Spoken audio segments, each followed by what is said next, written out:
Boot a stock Ubuntu install on any laptop on Earth, and roughly 6.4 million lines of AMD graphics driver code come along for the ride. You almost certainly do not own an AMD graphics card. It does not matter. It is there.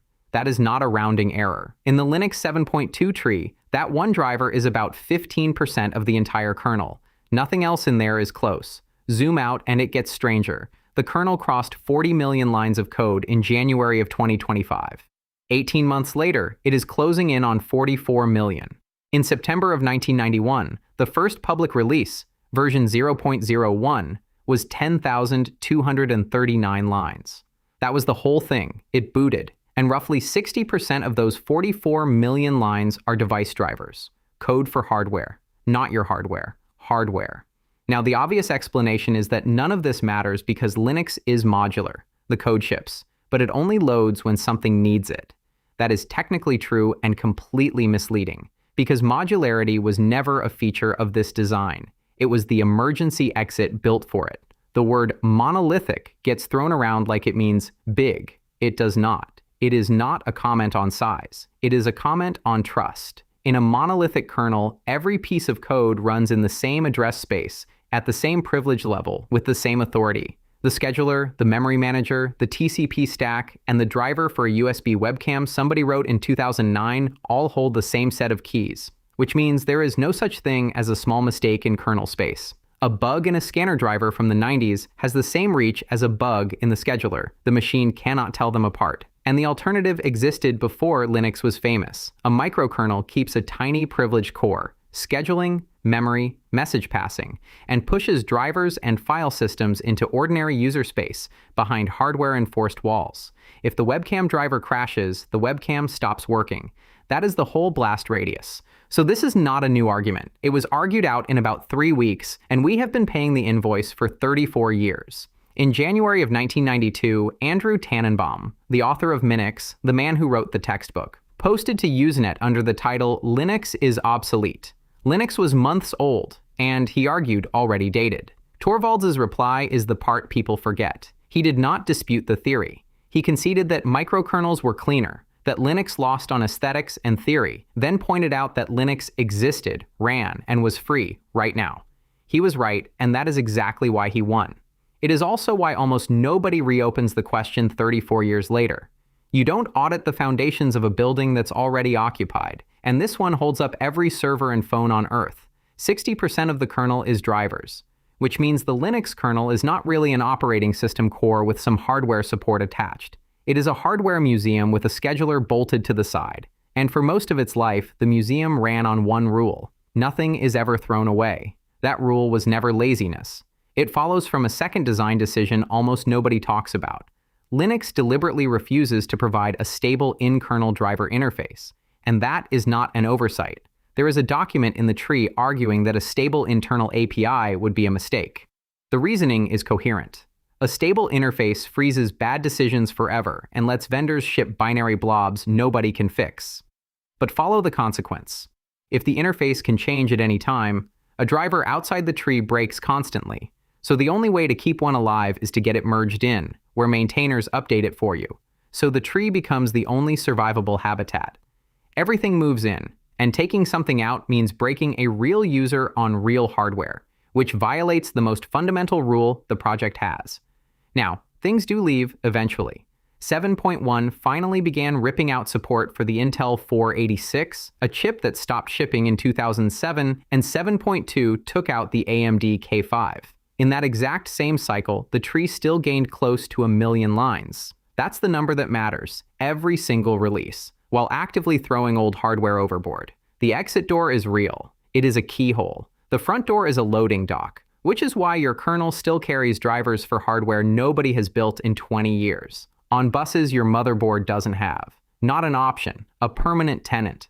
If breakdowns like this are useful to you, you can support the channel on Patreon or by becoming a member. Now put a modern user in front of that. What people actually want from Linux today isn't minimalism. It's that everything works when you plug it in. New laptop, unknown Wi-Fi chipset, a printer from a garage sale. Distributions have an impossible job. One kernel image for millions of machines they've never seen. Modules are how that becomes survivable. Most of it ships as separate objects on disk, loaded on demand. Real engineering.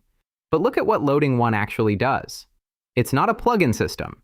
There's no sandbox. A module's code is linked straight into the running kernel and runs at the highest privilege the processor offers. Ring 0 on x86, EL1 on the ARM chip in your phone. Same monolith, assembled at runtime instead of compile time. Yes, module signing and lockdown mode exist. That's access control, not isolation. And lockdown itself has been reported to be quietly leaving legacy handlers open anyway.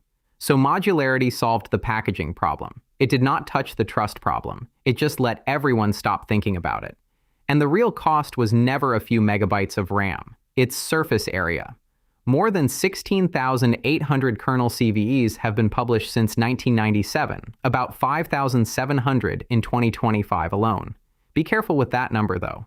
In February of 2024, the kernel became its own CVE numbering authority and started stamping an identifier on nearly every security fix automatically, but invert it. If simply choosing to count produced 5,700 entries in a year, the bugs were always there. We just did not have the habit of writing them down. But a patch existing isn't a patch running.